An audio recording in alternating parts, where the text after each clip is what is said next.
Dicen que el silencio es el lenguaje de los sabios. También es el idioma de los que están calculando su próximo movimiento. 13 años. 4.745 días de llegar antes que el sol y salir cuando ya las estrellas decoraban el cielo de la zona industrial. 13 años de conocer cada vibración anormal en las máquinas, cada chirrido que anunciaba una falla, cada proveedor que mentía sobre la calidad de sus refacciones. 13 años construyendo algo que no tenía mi nombre en la puerta, pero que funcionaba gracias a mis manos. Me llamo Mateo Vargas. Tengo 36 años. Una hija de 12 que es mi único motivo para sonreír. Y un conocimiento enciclopédico sobre cada centímetro de manufacturas del Bajío, que ningún título universitario podría igualar. Aquella mañana de viernes, cuando la secretaria del ingeniero Mendoza me llamó a su oficina, caminé por el pasillo con la certeza tranquila de quien sabe que su momento ha llegado. El puesto de jefe de mantenimiento llevaba 8 meses vacante. 8 meses donde yo había asumido las responsabilidades sin el salario, sin el reconocimiento, sin las prestaciones. Pero todo eso estaba a punto de cambiar. O eso creía.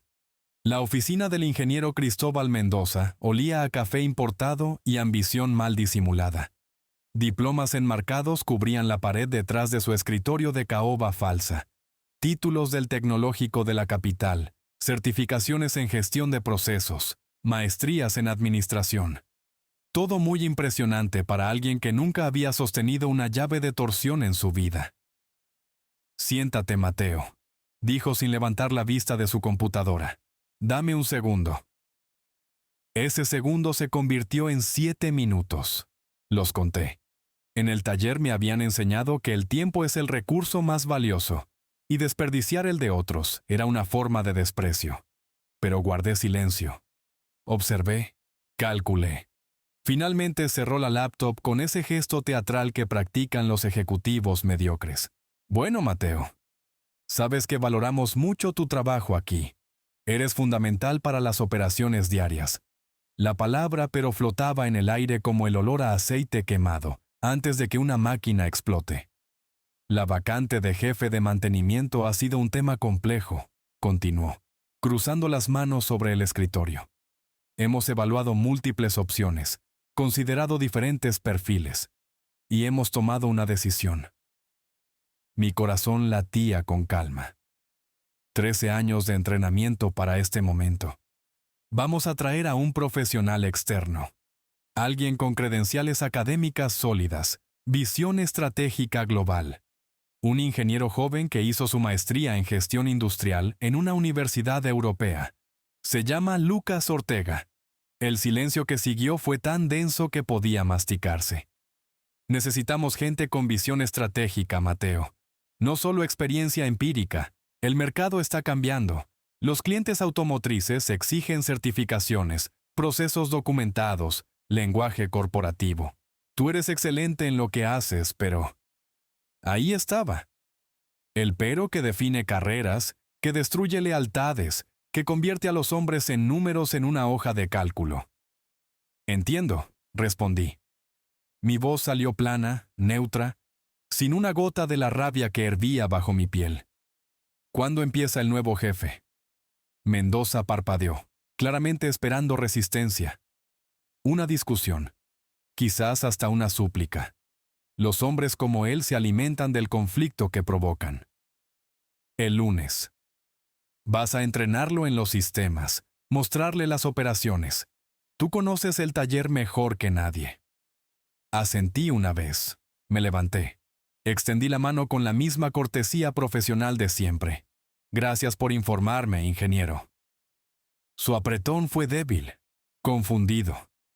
Salí de la oficina con pasos medidos, controlados. No miré atrás. El resto del día transcurrió como cualquier otro. Resolví 3 fallas en la línea de ensamblaje. Negocié con un proveedor que intentaba colarnos piezas de segunda como originales. Actualicé el inventario de refacciones críticas. Firmé los reportes de seguridad. Y a las 5 de la tarde en punto, por primera vez en 13 años, marqué mi salida. Ramiro, El soldador veterano al que todos llamaban el Tigre, me vio caminar hacia el estacionamiento.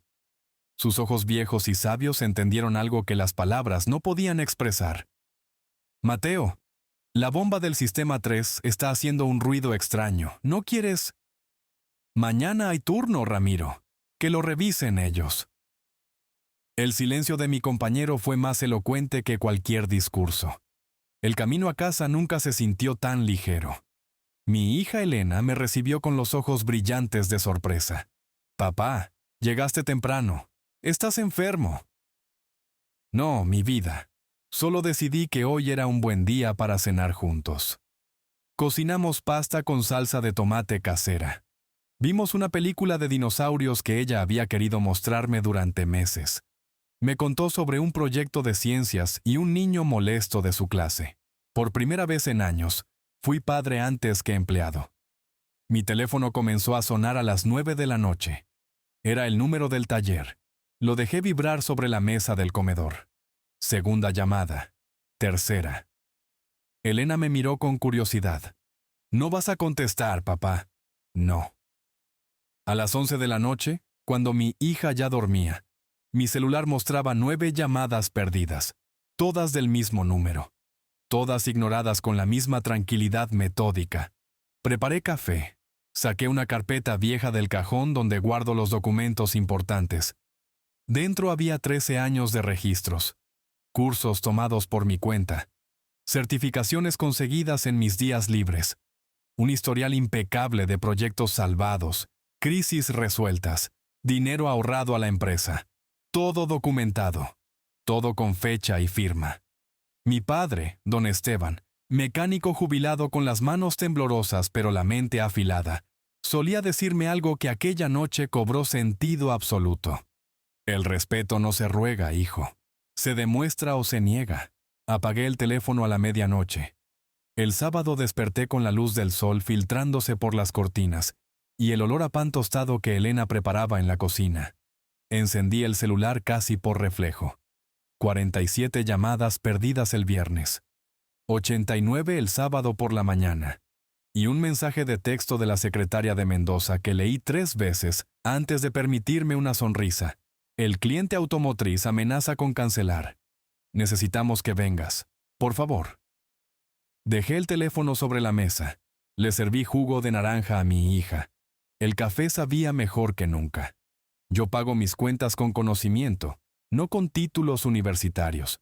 Eso lo aprendí en 2010, cuando crucé por primera vez las puertas de manufacturas del Bajío con el overol limpio, y las manos ansiosas por demostrar lo que valía. Recuerdo el olor.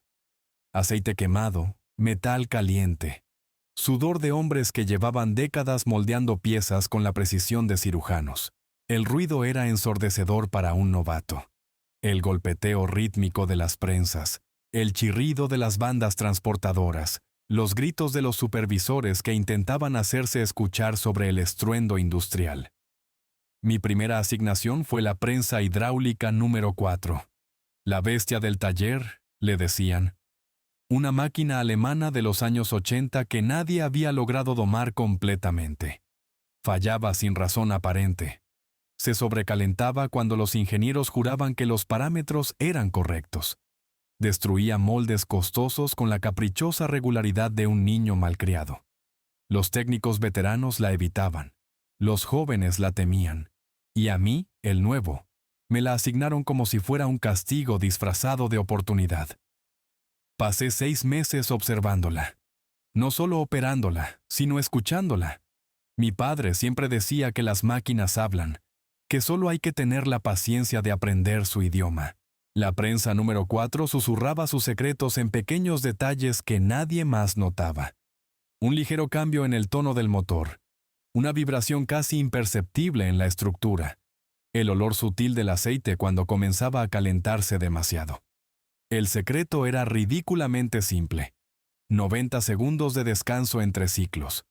1 minuto y medio de pausa que ningún manual especificaba, que ningún ingeniero había calculado, pero que la máquina necesitaba para regular su temperatura interna. Sin ese respiro, El sistema hidráulico se sobrecalentaba y provocaba los fallos misteriosos que llevaban años costándole millones a la empresa. Nunca lo documenté formalmente. No porque fuera egoísta, sino porque nadie me lo pidió. Los ingenieros no preguntaban a los obreros. Los gerentes solo querían ver números verdes en sus reportes. Y yo simplemente seguí haciendo mi trabajo, aplicando ese conocimiento invisible cada día durante 13 años. Ahora, sentado en mi cocina mientras Elena terminaba su desayuno del sábado, entendía el verdadero valor de lo que guardaba en mi cabeza. No eran solo datos técnicos, era el alma de aquella fábrica. Decidí leer los mensajes del fin de semana en orden cronológico.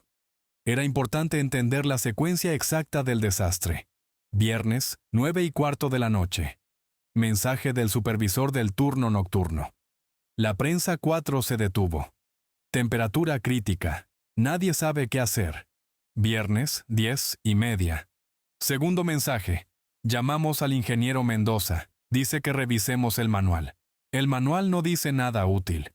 Sábado, 1 de la madrugada. La voz del gerente de mantenimiento en un audio que escuché 3 veces. Mateo, necesitamos que vengas. La prensa destruyó el molde del cliente automotriz. Son 300,000 piezas comprometidas.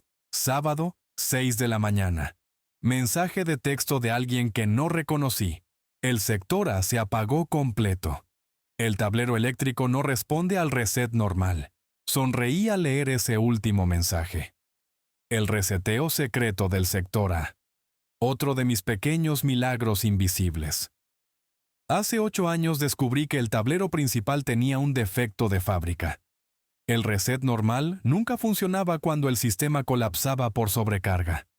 Había que desconectar manualmente el circuito 17, esperar exactamente 45 segundos, reconectar en secuencia inversa y luego presionar el botón de inicio 3 veces seguidas.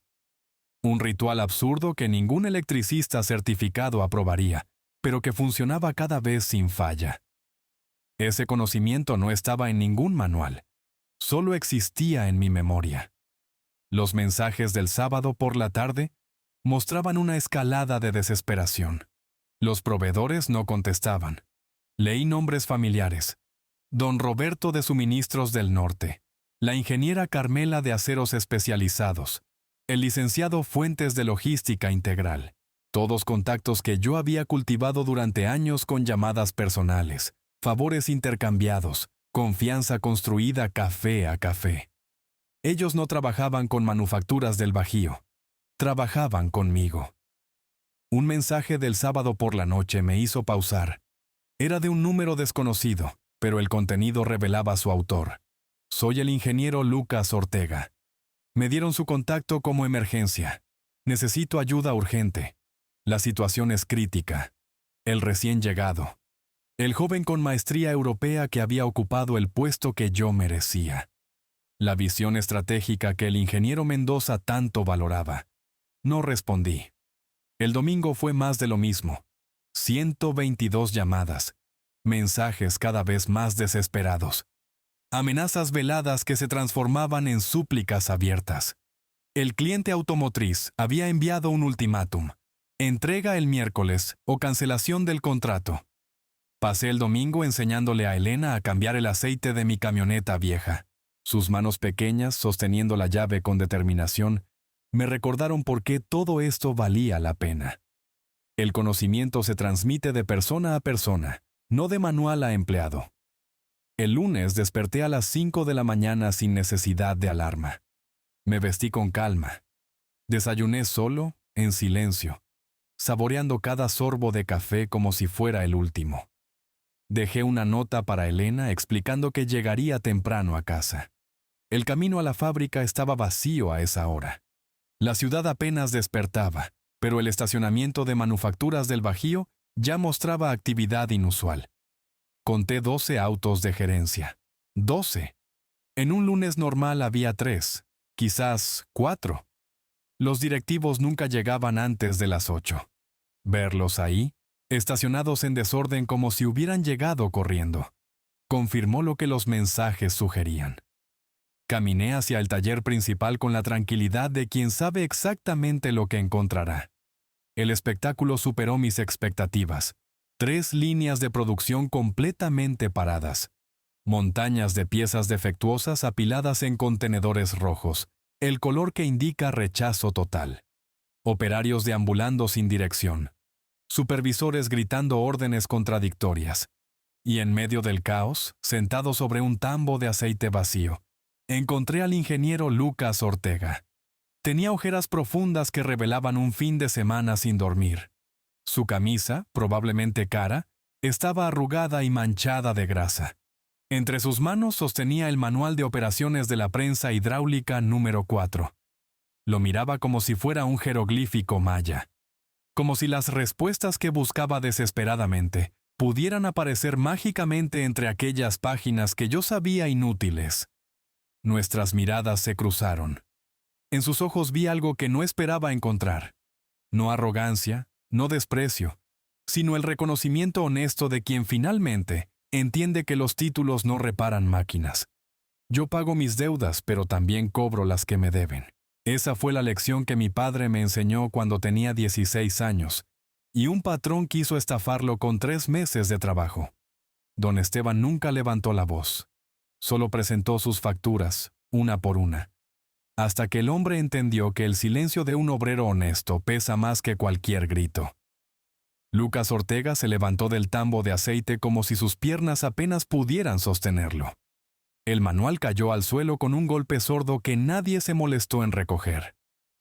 «Vargas», dijo con voz rasposa, «necesito que me acompañes a la oficina del ingeniero Mendoza. No me lo pidió, no me lo ordenó».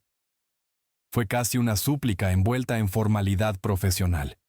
El joven que hace una semana miraba mi experiencia como algo obsoleto, ahora caminaba a mi lado con la postura de un estudiante reprobado.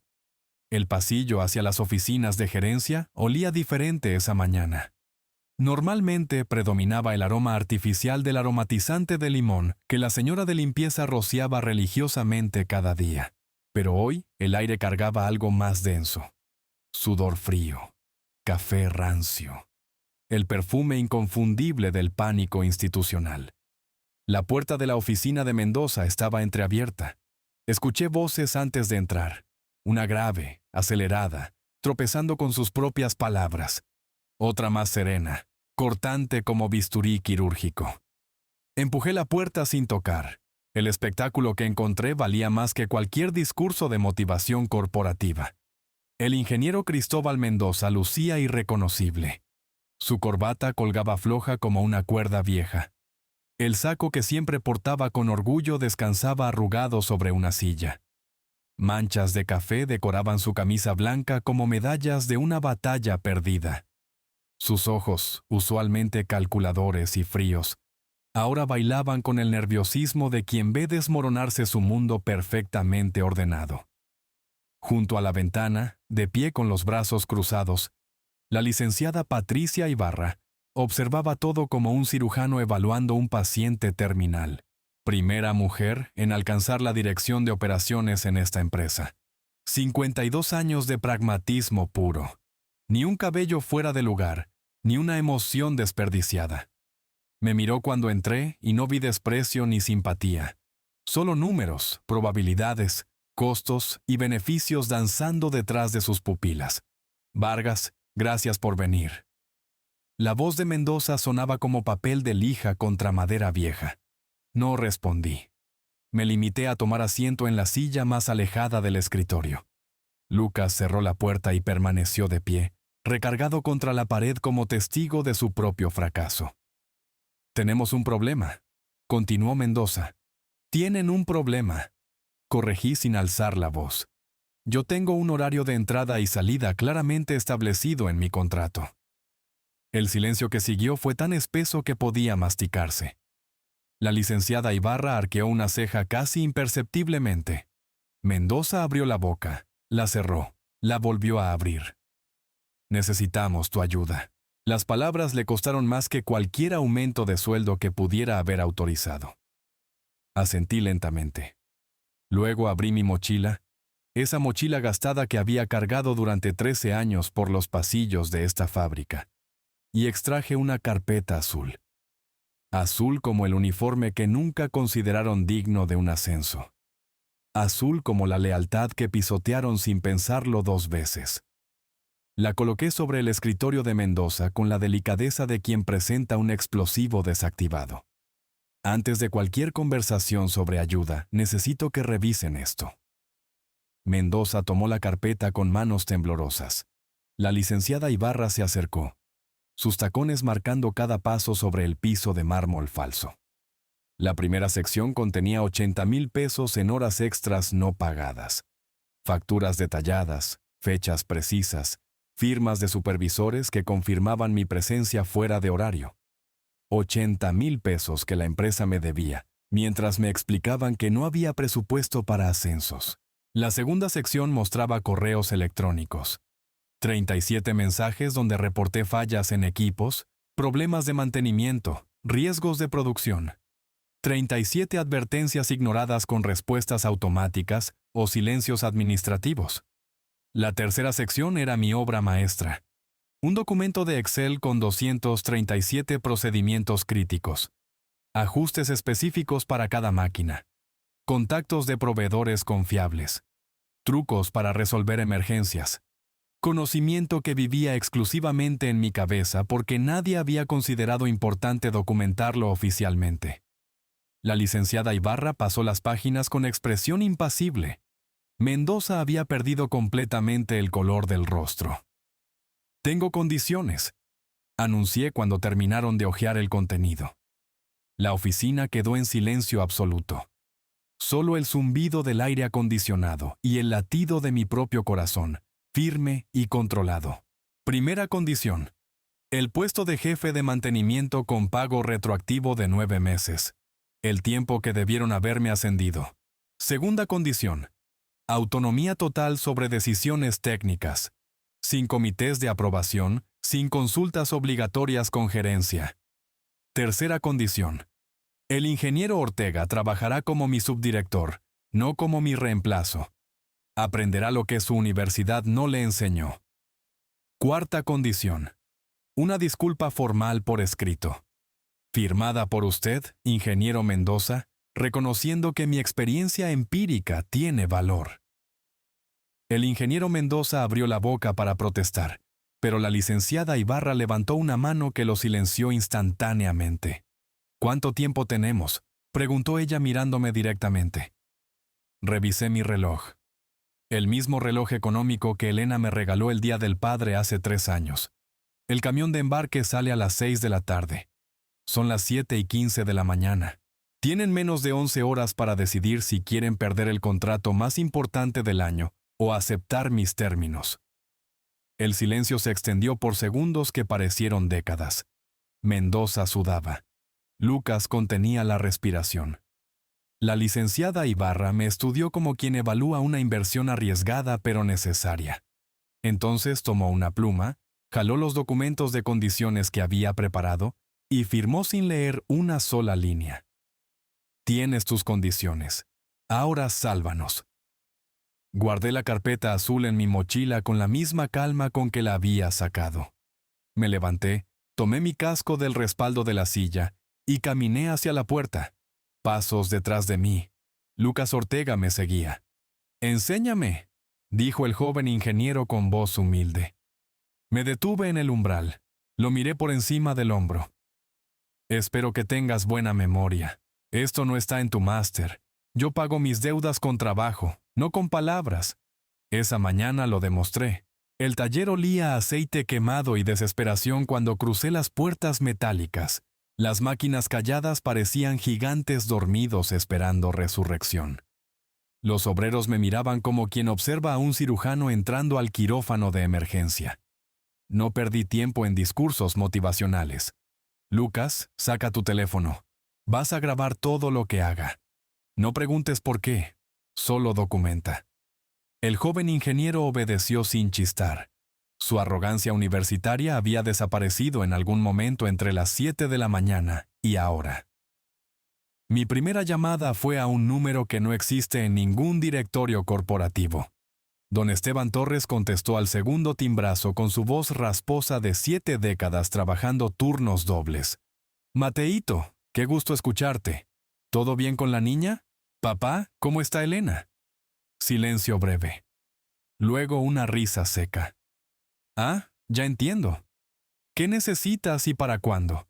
Le dicté una lista de 23 componentes que cualquier proveedor normal tardaría 3 días en conseguir. Rodamientos especializados, sellos de presión, conectores eléctricos que la fábrica había dejado de almacenar hace 2 años por recortes presupuestarios.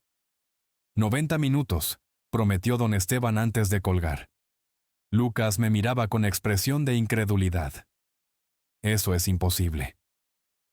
El proveedor autorizado más cercano está a 4 horas en carretera. No llamé al proveedor autorizado. Llamé al hombre que me enseñó a desarmar un motor antes de que yo supiera multiplicar. La red de favores, préstamos y reciprocidades que había construido durante 13 años comenzaba a activarse.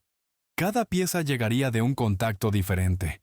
Un jubilado que guardaba refacciones en su garaje, un competidor que me debía un favor de hace 8 años, un transportista independiente que aceptaba pagos en comida y asados familiares. Mientras esperábamos, caminé hacia el panel eléctrico principal, el corazón nervioso de toda la operación. Lucas, ¿tu universidad te enseñó algo sobre sistemas de control de los años 80? Estudiamos sistemas modernos, programación de PLCs, automatización. Entonces observa y calla. Lo que hice a continuación probablemente parecía brujería industrial. Ubiqué el circuito 17 entre la maraña de cables. Lo desconecté con un movimiento seco.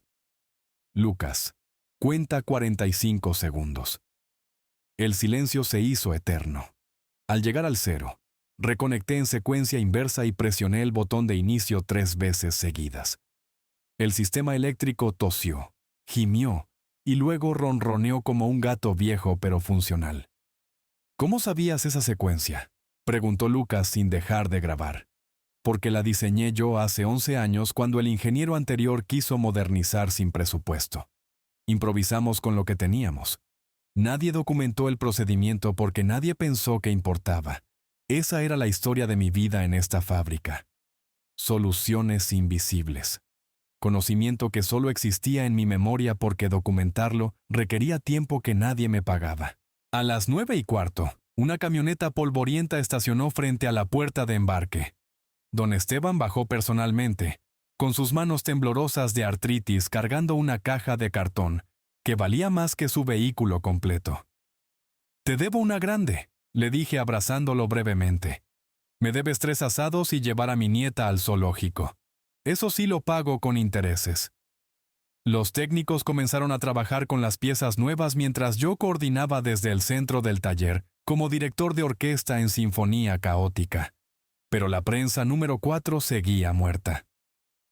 «Ramiro, necesito tus oídos».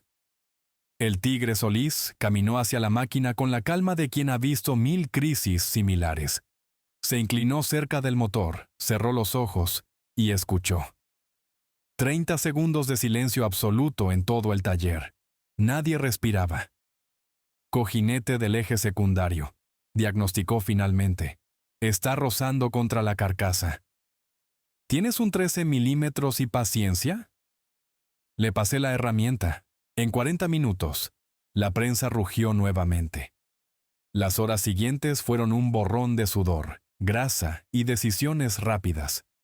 Lucas grababa todo mientras yo explicaba cada paso, cada atajo, cada secreto acumulado en 13 años de experiencia que nadie había considerado valiosa. A las 4 de la tarde, las líneas de producción rugieron en sincronía perfecta. El sonido de maquinaria funcionando correctamente es música para quien sabe escucharla. Cada engranaje, cada prensa, cada transportador cantando su parte en el concierto industrial. A las 5:40, el camión del cliente salió por la puerta principal con su carga completa. 240 piezas. Ni una menos. Los obreros aplaudieron espontáneamente. Ramiro silbó. Lucas bajó finalmente el teléfono. con el rostro transformado por algo parecido al asombro genuino. Yo no sonreí. Cansancio profundo invadía cada músculo de mi cuerpo, no el cansancio del esfuerzo físico, sino el agotamiento de cargar durante años responsabilidades que nunca fueron reconocidas oficialmente. Subí las escaleras hacia las oficinas administrativas. Cada escalón pesaba como plomo bajo mis botas manchadas de grasa. Encontré a Mendoza solo en su oficina, la puerta abierta, las luces fluorescentes zumbando sobre su cabeza inclinada. Sostenía una carta en la mano. Sus ojos habían perdido toda arrogancia. La licenciada Ibarra me transfiere a la planta del norte. Efectivo en 2 semanas. Asentí sin palabras. No había triunfo en mi gesto, solo reconocimiento de una consecuencia predecible. Mendoza extendió la mano hacia mí. Un gesto de reconciliación tardía, quizás de respeto forzado. No la estreché. Su disculpa escrita. ¿Dónde está? Yo pago el precio de la dignidad con paciencia, me decía siempre mi padre. Esa tarde, finalmente entendí el valor de esa inversión. Mendoza abrió el cajón de su escritorio con manos que temblaban ligeramente. Extrajo un sobre blanco, tamaño carta, con el membrete oficial de la corporación impreso en la esquina superior izquierda. Aquí está. Firmada por mí, por la licenciada Ibarra y por el director general. El sobre pesaba menos que una pluma, pero contenía 13 años de trabajo invisible finalmente reconocido en papel membretado. Lo tomé sin abrirlo. Lo doblé cuidadosamente y lo guardé en el bolsillo interior de mi chamarra de trabajo, junto al corazón, donde las manchas de grasa no pudieran tocarlo. ¿No vas a leerla? La voz de Mendoza contenía una mezcla extraña de ansiedad y alivio truncado. En mi casa, con mi familia. Salí de su oficina sin despedirme. No por venganza, sino porque las formalidades vacías habían dejado de importarme.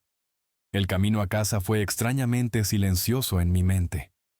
Normalmente, el tráfico de la avenida principal me irritaba después de turnos largos. Esa tarde, los semáforos en rojo me dieron tiempo para respirar profundamente, para procesar lo que acababa de ocurrir. Elena me esperaba en la puerta del departamento, como cada día. 12 años de energía concentrada en 1,40 m de estatura. Papá, hoy vi un documental sobre dinosaurios marinos. ¿Sabías que el mosasaurio podía medir más de 15 metros? 15 metros de depredador antiguo. Impresionante. La abracé más fuerte de lo normal. Ella notó la diferencia. ¿Pasó algo en el trabajo? Pasaron muchas cosas, mija. Ven, siéntate conmigo. Nos acomodamos en el sofá gastado de la sala. El mismo sofá donde le enseñé a leer, donde curamos sus rodillas raspadas, donde vimos juntos películas de animación japonesa hasta quedarnos dormidos. Saqué el sobre del bolsillo. Lo sostuve frente a nosotros como si fuera un objeto de museo. ¿Qué es eso? Una carta de disculpa. De mis jefes. Sus ojos se abrieron con sorpresa genuina. ¿A los 12 años? Elena ya entendía que los adultos rara vez piden perdón, especialmente a quienes consideran inferiores. ¿Puedo verla contigo? Asentí. Abrí el sobre con cuidado, deslizando mi dedo bajo la solapa sellada. El papel interior era de gramaje pesado, el tipo que usan las empresas para comunicaciones importantes. 3 firmas al final, con tinta azul oscura. Leí en voz alta, pausando donde las frases corporativas intentaban disfrazar la humillación como reconocimiento tardío. Estimado señor Vargas, comenzaba. Mediante la presente, la Dirección General de Manufacturas del Bajío reconoce formalmente la valiosa contribución que usted ha realizado durante sus 13 años de servicio. Lamentamos profundamente cualquier situación que haya resultado en la percepción de que sus conocimientos y dedicación no fueron debidamente valorados. Elena escuchaba con atención, sus cejas fruncidas en concentración. Reiteramos nuestro compromiso con un ambiente laboral donde cada colaborador sea respetado y reconocido por sus aportaciones. Extendemos una disculpa sincera por los eventos recientes y expresamos nuestro deseo de continuar contando con su invaluable experiencia. Silencio en la sala. El refrigerador zumbaba en la cocina. Un perro ladraba en algún departamento vecino. «Papá». La voz de Elena era pequeña pero firme. «¿Esto significa que ya no te van a tratar mal?» La pregunta de una niña de 12 años, directa como un bisturí, cortando a través de toda la formalidad corporativa. «Significa que aprendieron», respondí después de pensarlo cuidadosamente. «Por ahora». Ella asintió, procesando la información con esa sabiduría prematura que desarrollan los hijos de padres solteros. ¿Y si vuelven a olvidar? Entonces les recordaré de nuevo, pero esta vez tendré esto como evidencia. Guardé la carta en el mismo sobre. Lo coloqué en el cajón de mi escritorio, junto a su acta de nacimiento, mi título técnico y las fotos de su madre. 2 días pasaron en relativa normalidad. Regresé al trabajo, pero algo había cambiado en el ambiente. Los obreros me saludaban con un respeto diferente, más consciente. Lucas me buscaba para preguntas técnicas con humildad genuina. Ramiro sonreía cada vez que nuestras miradas se cruzaban. El jueves por la mañana recibí una llamada en mi celular. Número de extensión interna. Señor Vargas, la licenciada Ibarra solicita su presencia en la sala de juntas del 3er piso. Subí las escaleras con calma medida. No había nerviosismo en mis pasos, solo curiosidad profesional. La licenciada Ibarra esperaba sola en la sala. Café humeante sobre la mesa, carpetas organizadas frente a ella, la luz de la mañana filtrándose por las persianas entreabiertas. «Siéntese, Mateo. Permíteme tutearte». Tomé asiento frente a ella. Primera vez en 13 años que pisaba esa sala como invitado y no como testigo de reuniones ajenas. He estado pensando mucho estos días. Lo que ocurrió aquí nos expuso una debilidad estructural que va más allá de Mendoza o de usted. Es sistémica. Asentí sin interrumpir. Cuando alguien de su rango habla, el silencio es más valioso que las palabras. Quiero proponerle algo. Un puesto nuevo, creado específicamente para abordar este problema. Director de conocimiento operativo. El título sonaba extraño en mis oídos. Demasiado elegante para alguien con botas manchadas de grasa. Implicaría viajar a las 5 plantas del grupo. Su misión sería identificar a otros como usted. Trabajadores con conocimiento invaluable que permanecen invisibles para la estructura formal. Crear un programa de documentación y transferencia de ese conocimiento. Hizo una pausa, sus ojos evaluando mi reacción. El salario sería 3 veces su compensación actual. Beneficios ejecutivos completos. Autonomía operativa. 3 veces. Suficiente para mudar a Elena a un mejor departamento. Para ahorrar para su universidad. Para dejar de contar centavos cada quincena. ¿Cuánto tiempo tengo para pensarlo? Todo el que necesite. Aunque preferiría una respuesta antes del lunes. 48 horas entonces. Salí de esa sala con más preguntas que respuestas revoloteando en mi cabeza. Esa noche, después de cenar con Elena, tomé el carro hacia el sur de la ciudad. El barrio de mi infancia, donde las calles todavía huelen a tortilla recién hecha, y los talleres mecánicos operan hasta medianoche. Don Esteban, mi padre, estaba sentado en su sillón favorito cuando llegué. Sus manos temblorosas por la artritis sostenían un vaso de café.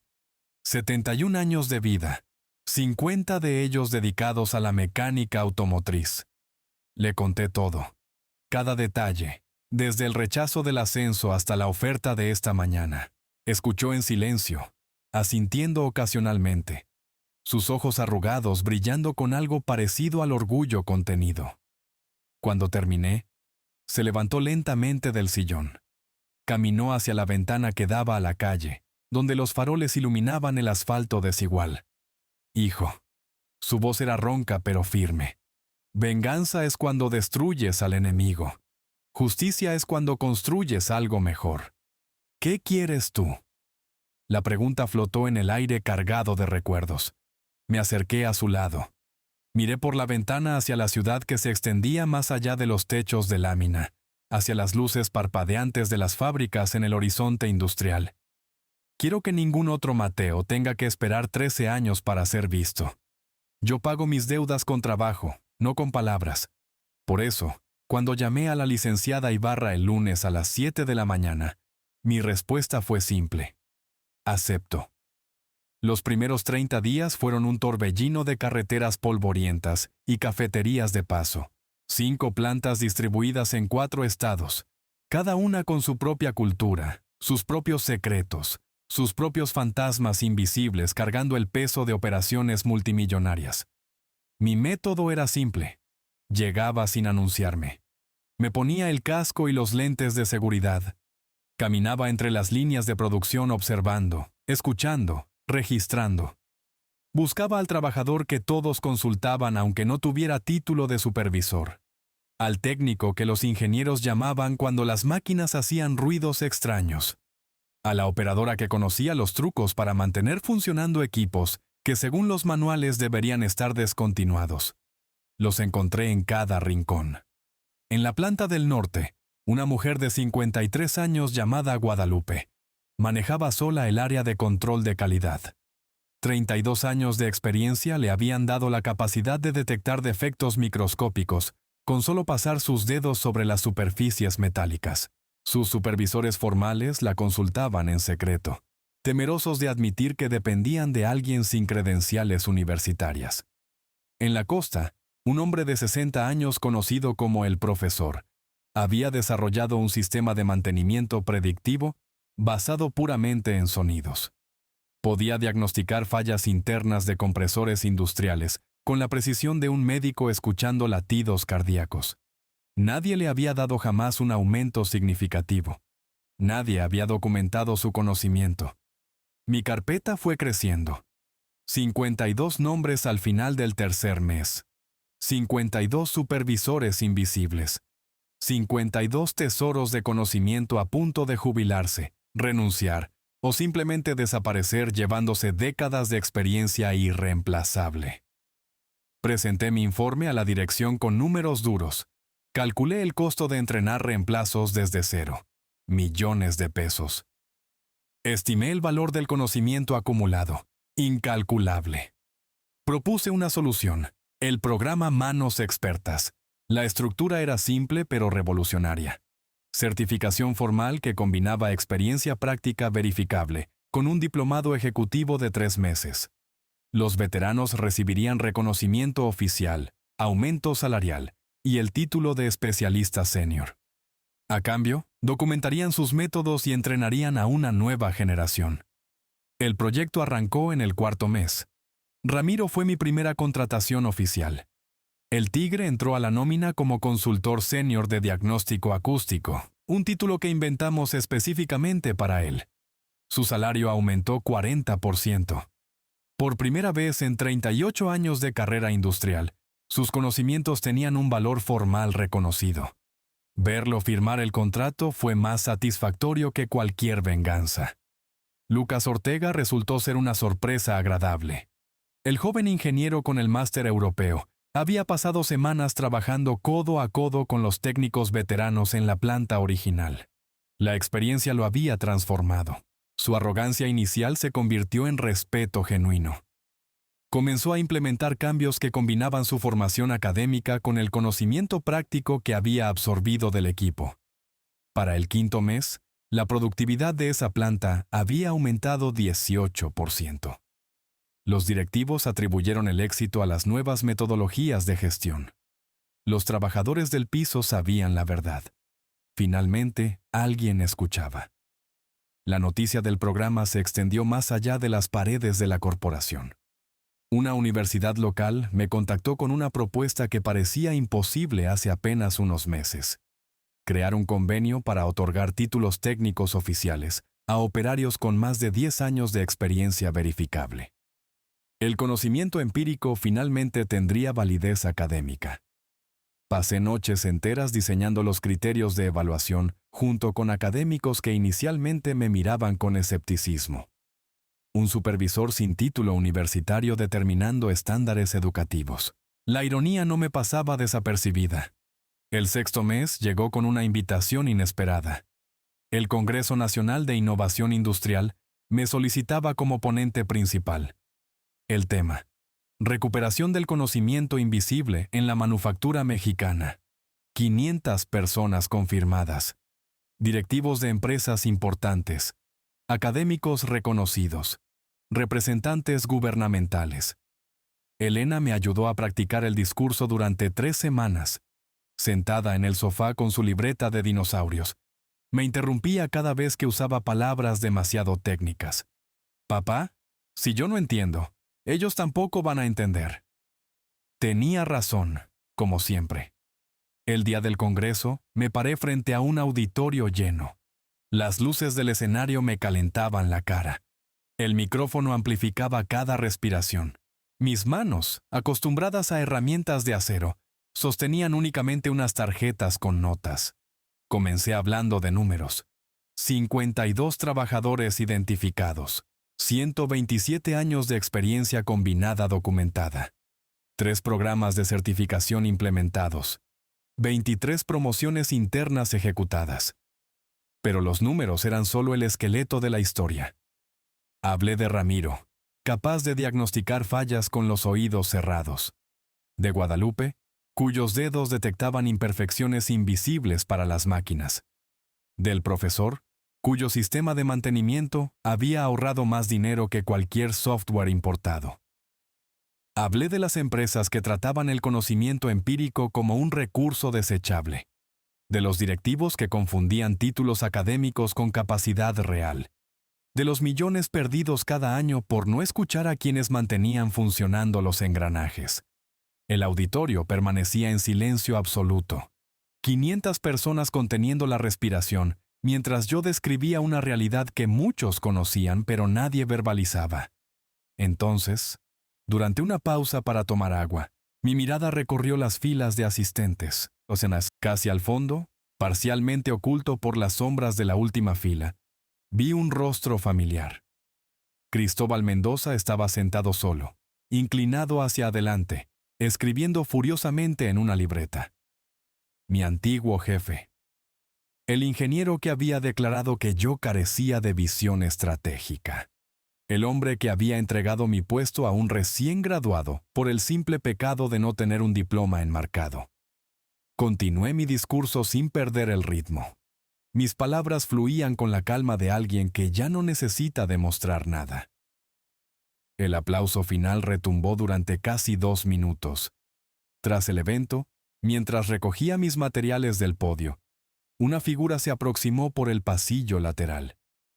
Mendoza caminaba con pasos medidos, su expresión difícil de interpretar. Tenía bolsas bajo los ojos que no recordaba de nuestros días compartidos en la planta. Su traje, antes impecable, mostraba arrugas reveladoras. Se detuvo a 1 metro de distancia. Tragó saliva audiblemente. «Necesito pedirte un favor». Crucé los brazos lentamente, sintiendo el peso de 13 años de trabajo invisible finalmente reconocido. Habla. Yo pago las consecuencias de mis decisiones. Cada una de ellas. Las palabras de Mendoza salieron atropelladas, como si llevara meses ensayándolas en el espejo de algún baño corporativo. Me transfirieron a la planta del norte hace 6 meses. Después de lo que pasó contigo, la dirección consideró que necesitaba perspectiva. Su mandíbula se tensó visiblemente. Pensé que era un castigo. Resulta que era una oportunidad de repetir exactamente los mismos errores. El auditorio se vaciaba lentamente a nuestro alrededor. Técnicos de sonido enrollaban cables. Asistentes recogían vasos de café abandonados. Y ahí estábamos nosotros dos, figuras inmóviles en medio del flujo. Mendoza exhaló pesadamente. Tenemos una supervisora, Carla Fuentes, 40 años. Ingeniera química de formación, pero lleva 15 años en piso. Conoce cada proceso, cada proveedor, cada temperamento de cada máquina. Sus ojos evitaron los míos. Cuando llegué, la primera semana, rechacé 3 de sus propuestas porque no venían con el formato de presentación ejecutiva que me gusta. La cuarta semana, promoví a un junior de 28 años como coordinador de turno. El patrón era tan familiar que casi podía predecir cada palabra antes de que la pronunciara. Déjame adivinar. La producción comenzó a fallar. Mendoza asintió miserablemente. Los indicadores de calidad cayeron 18 puntos. Perdimos un contrato con una empresa automotriz importante. El junior renunció a las 6 semanas porque no podía manejar la presión. Y Carla sigue llegando cada día, haciendo su trabajo, sosteniendo lo que puede con las manos atadas. Guardé silencio por un momento largo. El último técnico de sonido pasó junto a nosotros cargando un micrófono inalámbrico. ¿Por qué vienes a mí? No fue una pregunta. Fue una auditoría. Porque tú construiste algo que funciona. Vi los números de tu programa piloto. Vi las promociones internas en tu planta.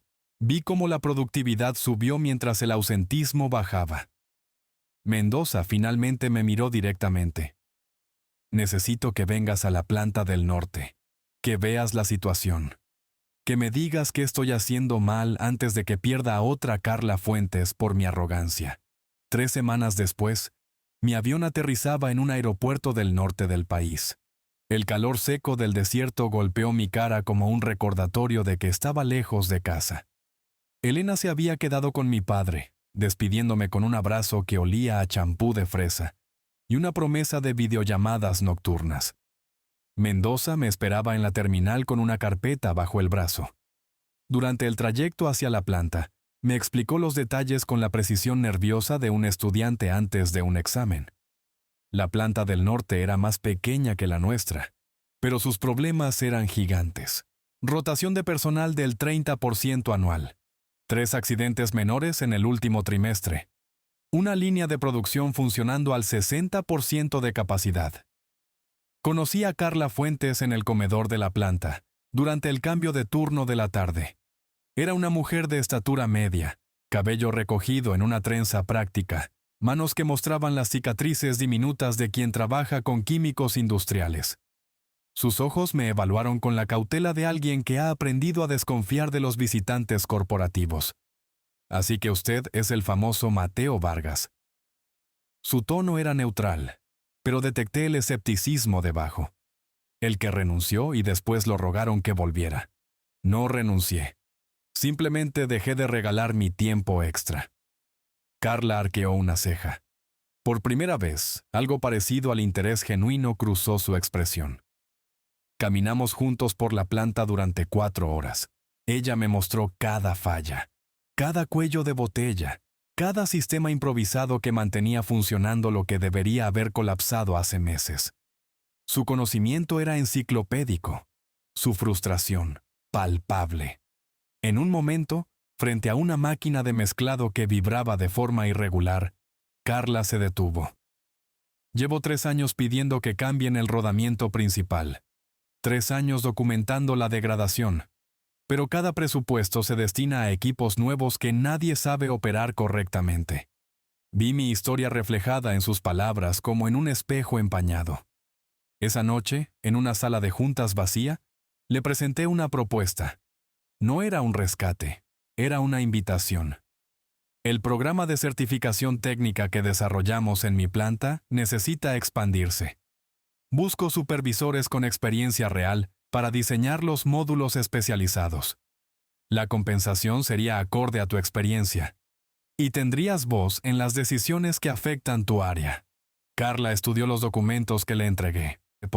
Su expresión permaneció impenetrable durante largos minutos. ¿Por qué yo? Hay ingenieros con más publicaciones, con mejores contactos. Porque los contactos no diagnostican fallas, y las publicaciones no mantienen funcionando una planta cuando todo se desmorona. Aceptó 3 días después. 6 meses más tarde, recibí una llamada que cambiaría todo. La ceremonia del reconocimiento nacional se realizó en la capital, en un auditorio con capacidad para 1,200 personas. El premio tenía un nombre largo y oficial que apenas recuerdo. Lo que sí recuerdo es la luz de los reflectores cegándome mientras caminaba hacia el podio. En la primera fila, Elena aplaudía con entusiasmo desmedido. Mi padre, sentado junto a ella, se secaba los ojos discretamente con un pañuelo arrugado. El micrófono amplificó mi voz cuando finalmente hablé. Este premio no es mío. Es de cada operario, técnico, supervisor que mantiene al país funcionando sin aplausos. Hoy les digo, ya los vemos. El aplauso que siguió fue ensordecedor. Pero el sonido que realmente importaba vino después. 2 semanas más tarde, en un parque cerca de casa, Elena corría persiguiendo palomas mientras el sol de la tarde pintaba todo de naranja. Me senté en una banca de madera gastada, observándola reír. Mis músculos estaban relajados por primera vez en años. El teléfono permanecía en silencio en mi bolsillo. Elena se dejó caer junto a mí, jadeando feliz. «Papá, ya no tienes que trabajar fines de semana». No era una pregunta. Era una observación maravillada de una niña que finalmente reconocía a su padre presente. Sonreí mientras el viento del atardecer nos envolvía a ambos. «Ya no, princesa. Ya no». ¿Y tú? ¿Conoces a algún Mateo en tu trabajo que mantiene todo funcionando sin reconocimiento? ¿O quizás eres tú? Cuéntame tu historia en los comentarios, los leo todos. Si esta historia te hizo sentir justicia, deja tu like y suscríbete para más relatos de la vida real. Nos vemos en la próxima.